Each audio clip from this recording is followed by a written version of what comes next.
নমস্কার বন্ধুরা, একদম নতুন ব্লগে আপনাদেরকে স্বাগত জানাচ্ছি। কয়েকদিন গ্যাপ হয়ে গেল, কিন্তু আবার ফিরে এলাম একদম মা আসার ঠিক আগে। আপনারা যারা জানেন না তাদেরকে জানাই, আমাদের বাড়িতে বহু বছর ধরে দুর্গাপুজো হচ্ছে এবং মার কীরকম সাজ তৈরি হয়েছে সেটা দেখার জন্য মাঝে মাঝেই কুমোরপাড়ায় চলে আসি। মানিকতলা খালপাড়ে আমাদের ঠাকুর তৈরি হয়।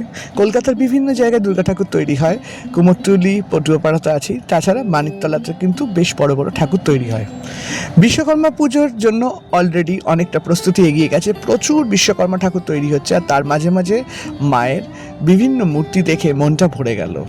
আর তো মাত্র কিছুদিন, তারপরেই শুরু হয়ে যাবে দুর্গাপুজো, আর 17ই সেপ্টেম্বর তো বিশ্বকর্মা পুজো আছে। চলুন চট করে আমার বাড়ির ঠাকুরের মাকে একবার আপনাদের দেখিয়ে দিই। এই দেখুন, ইনি আমার বাড়ির মা। প্রায় অনেকটাই হয়ে গেছে, এরপরে রং হবে, চক্ষুদান হবে এবং তারপরে সেজে মা আমার বাড়ি যাবেন। আর সেই দিনের অপেক্ষায় আমরা সব সময় থাকি, সেই ব্লগগুলো নিয়ে আসব। এখানে একটি গণেশ ঠাকুরকে সুন্দর করে মাটি দিয়ে তাকে সুন্দর করে তৈরি চলছিল। মধুমন্তী তার মাঝখানে দাঁড়িয়ে কয়েকটা ছবি এবং ভিডিও তুলে নিল। সত্যি এই জায়গাগুলোতে আসলে ছোটোবেলা থেকে একটা অদ্ভুত নস্টালজিয়া কাজ করে।